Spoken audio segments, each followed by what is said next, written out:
Halo, selamat pagi. Perkenalkan, nama saya Anisetus Sugadika Putra. Pada kesempatan ini, saya akan menjelaskan beberapa materi tentang kata yang telah saya pelajari sebelumnya. Yang pertama, kata demi.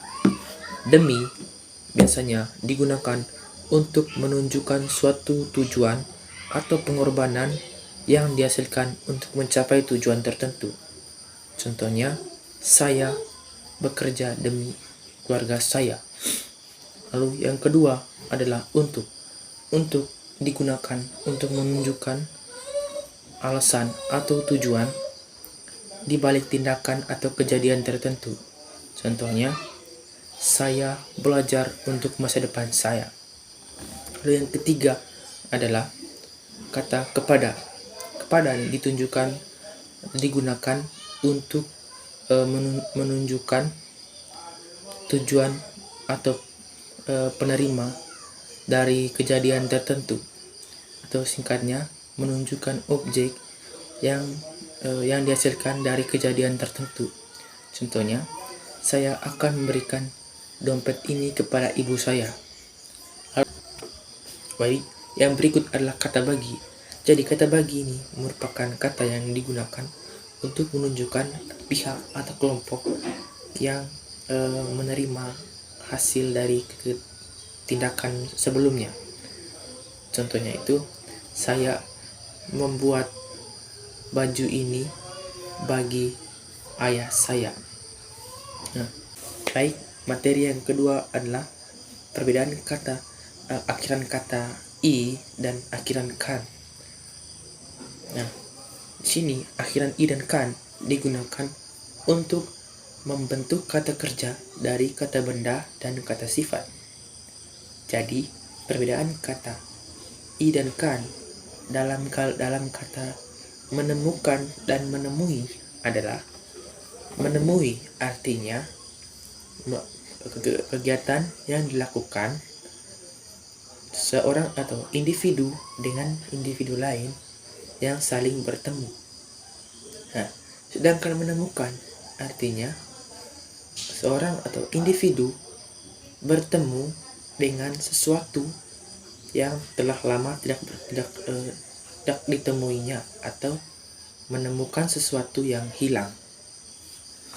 Materi yang berikut adalah penulisan kata pun. Di sini saya akan mengangkat dua perbedaan, yaitu penulisan kata pun yang diawali atau yang diikuti oleh subjek seperti aku, kamu, dia, dan lain-lain, dan kata pun yang memang sudah dijadikan satu kata dengan kata-kata lainnya. Contoh yang pertama adalah kata pun yang diikuti oleh subjek. Nah, sini contohnya, aku pun bingung untuk pilih baju yang mana. Lalu, dia pun bingung untuk pergi bermain bola atau tidak. Nah, contoh yang berikut adalah kata-kata yang telah disatukan dengan partikel pun. Nah, contohnya andai pun, lalu walaupun, meskipun, dan lain-lain. Materi yang berikut adalah tentang kata antar. Dalam bahasa Indonesia, kata antar dibedakan menjadi dua, yaitu antar dan antara. Nah, di sini ada dua penggunaan kata antar dan antara. Contohnya, pertandingan antar sekolah diselenggarakan di Stadion Golo Dukal. Lalu, contoh kata antara. Siapakah player PUBG terbaik antara Ryzen dan Paraboy? Lalu, materi yang berikut adalah penggunaan kata sub. Kata sub sendiri digunakan untuk menunjukkan suatu istilah yang berasal dari suatu yang lebih besar atau dari istilah yang lebih khusus. Contohnya, sub-Sahara yang merujuk pada dataran Afrika. Penulisan kata sub juga bisa digunakan menggunakan huruf kapital pada awal kata atau huruf kecil. Nah, berikut merupakan contoh. Yang pertama adalah submarine yang artinya kapal selam. Nah, di sini S yang digunakan adalah S kapital. Nah, yang berikut adalah subculture.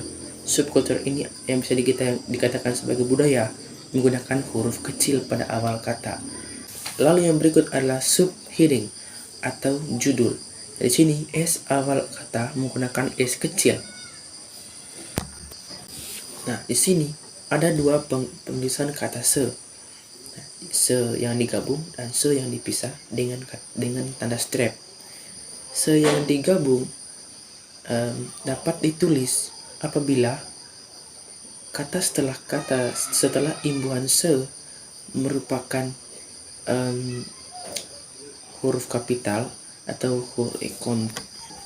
Nah, berikut merupakan contoh penulisan kata se yang digabung dan se yang dipisah. Se yang digabung digunakan apabila kata setelah se merupakan huruf kecil. Contohnya sekampung, serumah, selapangan, dan lain-lain. Nah, yang berikut adalah se yang dipisah oleh tanda strap. Nah, se yang dipisah ini jika kata setelah se itu merupakan atau diawali dengan huruf kapital. Contohnya se-Jakarta, se-Bandung, se-Malang, se-Surabaya, dan lain-lain. Nah, dari materi yang berikut adalah perbedaan penulisan ketiga dan ketiga yang diikuti angka 3. Nah, di sini yang pertama adalah ketiga atau kata ketiga. Jadi kata ketiga ditulis sambung ketika diikuti oleh angka 3 namun ditulis dalam bentuk huruf. Contohnya ketiga, keempat, lima tidak ditambah oleh suatu hal yang lain seperti strap dan tanda lain yang lainnya. Dan yang berikut adalah penulisan kata ketiga, kata yang yang diikuti angka 3.